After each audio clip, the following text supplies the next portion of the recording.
Welcome back to GTD, our college football episode. It's a big one. Obviously, conference championships just happened last week. College football field is set. We have a lot to get into and talk about. But real quickly, we'll just run through the conference championships. If you're not up to date, which if you're watching this, I'm sure you are. We'll start with the SEC one of the bigger ones of the day. Probably not the biggest or most important. I mean, definitely wasn't because both of the teams are already locked in the playoffs. But Texas defeats Georgia, or Georgia defeats Texas. But the big story from this game was Carson Beck out for the year, tore his UCL. Yeah. So get ready to learn Gunnar Stockton, buddy. Who didn't look solid at his time in there. Looked solid. So a couple bad throws. The one to Jahdae Barron. They're lucky it wasn't a game-losing pick six, but that's going to happen. I think that he's solid enough to where if your defense plays well, you can win with him. Then next up, we'll run through Big 12 very quick. Arizona State smacked around Iowa State 45-19. Cam Scatterboo showed out. The Big 10 championship, I think, was more high scoring than a lot of us expected. 45-37. And even though they lost, I would say this game instilled me with more confidence in the Penn State offense than any other game this season. I agree. Off to somewhat of a slow start, but it's instead of just letting Oregon put the game away, they stuck in. Very un-James Franklin-like. Exactly. Typically, he does the opposite. Typically, he gets out to a lead early, and then his team forgets how to pass the football. But and by a lead, you mean 10-0. Yeah, well, I mean, leading the Big Ten is leading the Big Ten. And then the most important game, and we'll get into this, Clemson beat SMU on a walk-off 56-yard field goal from Nolan Hoosier. Despite their best efforts. Right. Had a huge lead for a lot of this game. In the first quarter, it looked like Clemson was going to house SMU. It was 21-3 quickly, but second half, Clemson's offense really stalled out. SMU got back in it. Kevin Jennings, they tied up the game with 16 seconds left. And then how about the return from Adam Randall on that kickoff return? That's really the game winner right there. You can talk about the field goal, but that doesn't happen without that return. And going into the weekend, this was the biggest kind of deal-breaker game for really just SMU, Clemson, and Alabama. If Clemson lost, they're out. SMU's in. Alabama gets in, right? That didn't happen. Clemson beat SMU. However, at halftime, Alabama fans are like, okay, this works for us too. Because if SMU gets smacked, they probably would have fallen out. Exactly. But then, late in the third quarter, in the whole fourth quarter, SMU comes back. And so now, if you're the committee, you're sitting there going, we're about to get yelled at. No matter what we do, we're about to get yelled at. It's either going to be conference games don't matter or strength of schedule doesn't matter. I'll let you choose what you care about more. Obviously, the committee cares about conference games as of right now more. That may change in the future, but the college football field is set. SMU beats Alabama for the last spot. Before we get into that, we'll go over the bracket. Yes. Your number one overall seed is Oregon. Number 2 is Georgia. Number 3 is Boise State, who gets the 3 seed over Arizona State, ASU, the 4 seed. That's a toss-up for most people. But those are your guys with the first-round buys. Oregon, kind of in the roughest spot out of all the buys, I would say. Getting Ohio State or Tennessee is definitely the worst draw here. You look at Arizona State. Texas is an interesting matchup. I think if Texas were to play Arizona State, that's like a first of 4 wins type game with the way those two teams play football. Same with Clemson, honestly. Boise State, I think you're super happy to see Penn State or SMU, especially in the Fiesta Bowl, a place we know. Boise State in the Fiesta Bowl is a very good combination in history. Yeah. And then Georgia getting either Notre Dame or Indiana. I think those are two pretty solid stylistic matchups for the Bulldogs. Georgia Notre Dame is going to be a lot like the SEC championship, but lower scoring, I think. Very defensively. Indiana right out of there, didn't you? Very defensively heavy. Very defensively heavy. And I mean, even some other games on here, but that's that bracket. Like we said, Oregon. I mean, I think we'll get into this later if the format needs to change or not, but having Oregon play in Adrian, I get why they do it because the highest seed they can play is the 8th seed. Yeah. Whereas, Boise, the highest seed they can play is a 6th seed or Arizona State gets a 5 seed Texas. So it makes sense numerically why they do it, but who knows? But now seeding is just going to happen this way, though. I mean, you look at March Madness over the years. Sometimes you get great teams that lose games, end up on these lower seed lines, and those end up being problems for top seeds. So I think it's a fairly new problem for college football, but I think this is going to happen. I personally don't think the format needs to change as of right now. As far as the rankings go, like 1 playing 9 or 8, I think that's going to stay. Especially they do get the bye. If a couple of these games play out differently, if Ohio State doesn't lose to Michigan, I don't think anyone's complaining about the seeding format. Right. Because then you would have maybe like a a Notre Dame versus Tennessee situation. I'm curious to see if we'll have kind of what MLB fans have been doing over the last, however many years, except for I guess this year kind of nipped that in the bud. Complaining about the bye. Oh, the bye ruined our flow, our momentum, or whatever you want to call it. The only team you would hear that argument from if it were to happen is Oregon.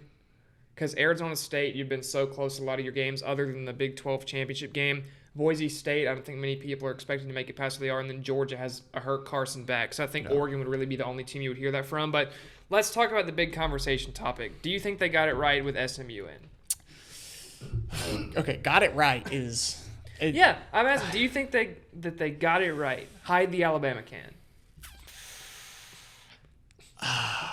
So when I would look at this, I look at future endeavors, right? And my whole my thought process originally was, okay, if Alabama gets in, you're going to see a lot of teams, which I think Alabama getting in would be the best thing to happen for college football. Here's why. Because very curious as to why that's the best thing to happen for college football. If they put Alabama in over a conference title contender, that means they super, super heavily value strength of schedule. So what you would see is all these teams, Tennessee, Georgia, Alabama, Texas, Ohio State, Penn State, Oregon, all these guys not schedule any cupcakes. Their out-of-conference games would be meaningful, exciting, entertaining, money-making games, right? Okay, run me through Alabama's out-of-conference schedule right quick from this year. Look at next year. Florida State, obviously. But we're talking about this year. Because that's what I'm saying. Everybody this year had cupcake games. Nobody had any. But that's what I was saying. If they put Alabama in, you would see teams start to get Clemson more. Clemson played Georgia, right? And they lost, and they're still in. Right. So that's what I'm saying. So teams, you would think teams would start to schedule all these better, more entertaining games. So, but do you think Alabama should have been in or not? We can talk about strength of schedule all day and what it means for the future. Do you think Alabama should have been in or not? No. Correct. SMU deserved this more than Alabama. You can talk about strength of schedule all day.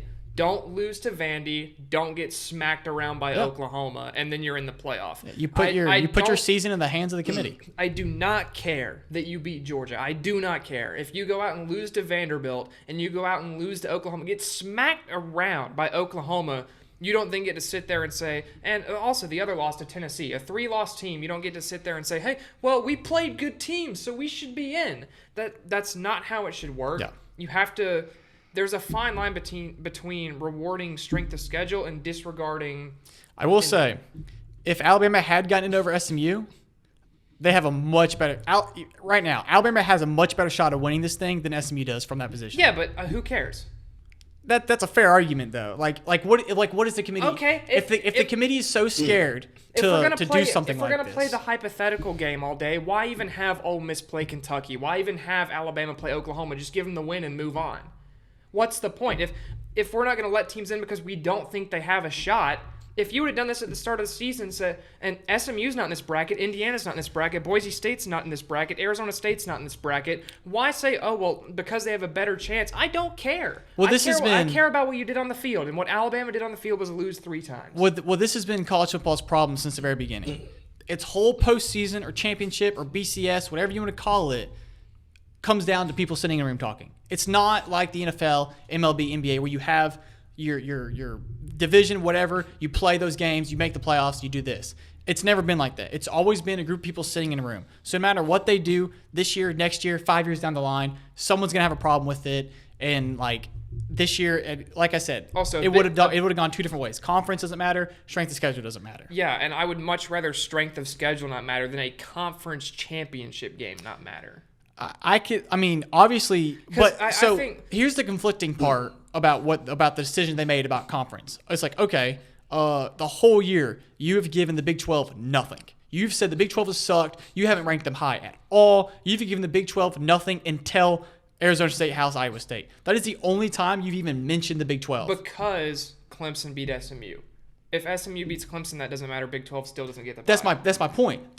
So you say they value conferences, but they would only, let's say the Big 12 championship was 2 undefeated Big 12 teams. Mm-hmm. I don't think they would have cared. I think they would have only had the Big 12 winner get in at the 12th seed. If they were undefeated, all those teams had 2 losses. If they were undefeated, I think they would have been over SMU anyway. But my thing is, if you're gonna base the way the bracket is built around conference championship games, you cannot then invalidate conference championship games. I agree 100%, and that leads me to my next question.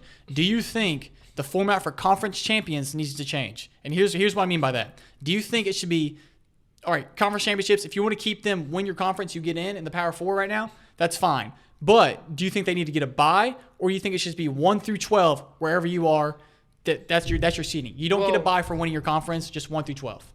I like the bye for winning a conference because it rewards your teams that do win these conferences. Let's say, I don't know. Let's say one of your weird SEC tiebreakers played out and Texas A&M somehow beats Texas, wins the SEC.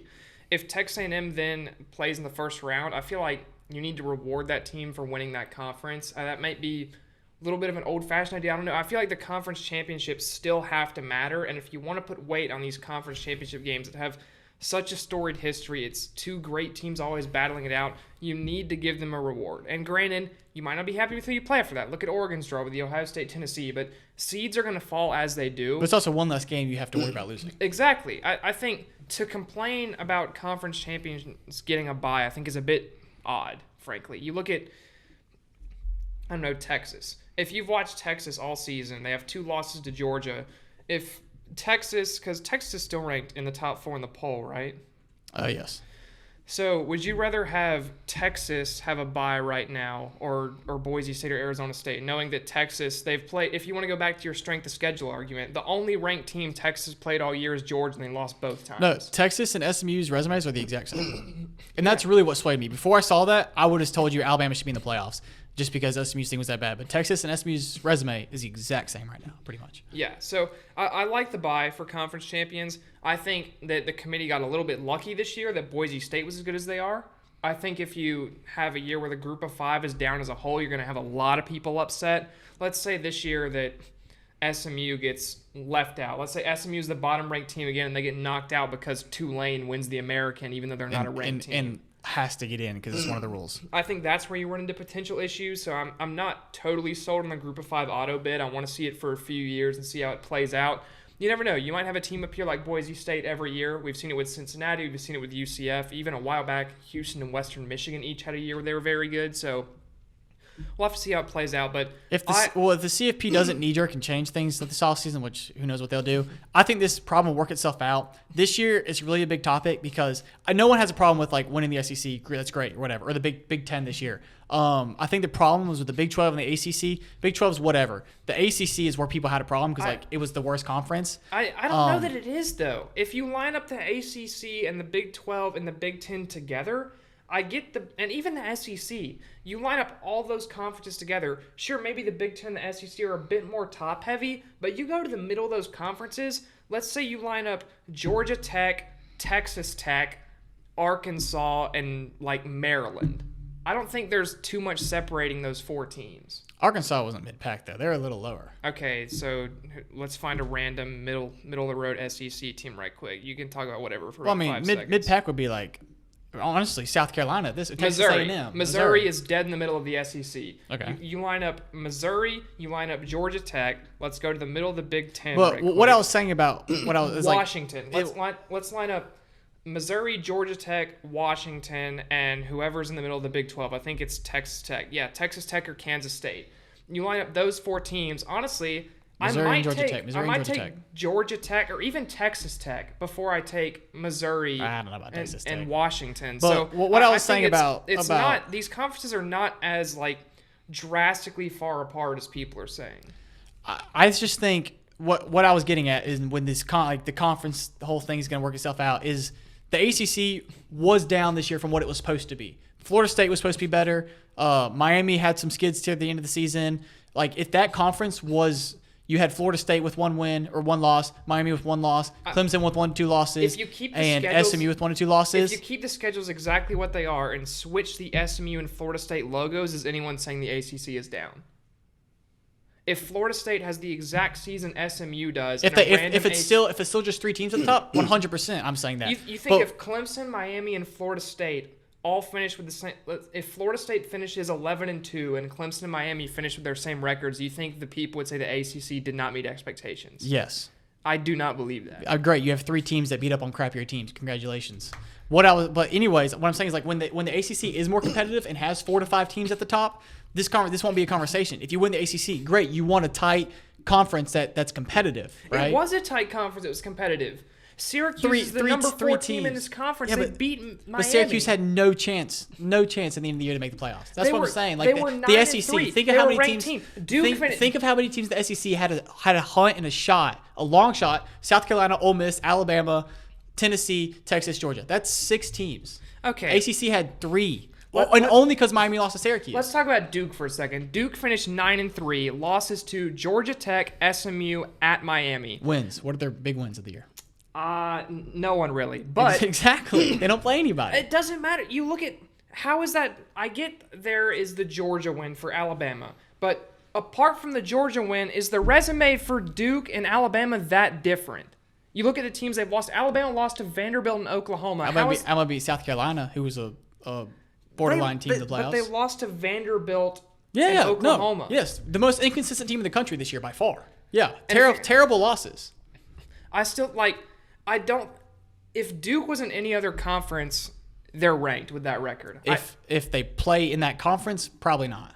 If they have that record playing that conference, 100%. But they don't get that record just because they play in that conference. I don't feel like these teams are getting any respect at all. Louisville was a solid team this year. Duke, I don't get how you can be a 9-3 team in a power conference and everyone just collectively goes, we don't care. There had never been a 9-3 team in a power conference that finished unranked until Duke this season. Well, I mean, I don't hate it. I really don't. They didn't beat anybody. That's my problem. Why do we play games? If you're not going to reward a team for winning 9 games in a power conference, why do we play games? That's what I was saying earlier. I think if the committee had came out and made a statement saying, hey, we care about strength of schedule over everything, all these teams like Duke would have scheduled harder teams. They would have gone and gotten an SEC opponent, played South Carolina or an A&M or a Texas or someone in the Big Ten. They would have scheduled harder teams, and I think that makes the sport as a whole better when you have teams playing other talented teams. I cannot wait to see Duke play Ole Miss. That's all I'm going to say. I cannot wait to see Duke play Ole Miss. It's going to be a fun one. What else do we have to talk about for college football, though? Army-Navy, I think. Army-Navy. Who are you going with? Give me the Army. Yeah, I'm going Army as well. I just think they're more consistent. American champions in more ways than one, the Army. Yeah, and I was thinking, or I'm not thinking, I think that the second half of the season, they were more consistent, moved the football down the field better. Yeah. The Navy kind of, after the Notre Dame loss, kind of lost all hope. Get ready to learn Bryson Daly, buddy, is all I have to say to Navy. It's going to be, I don't think it's going to be a particularly close game. Yeah.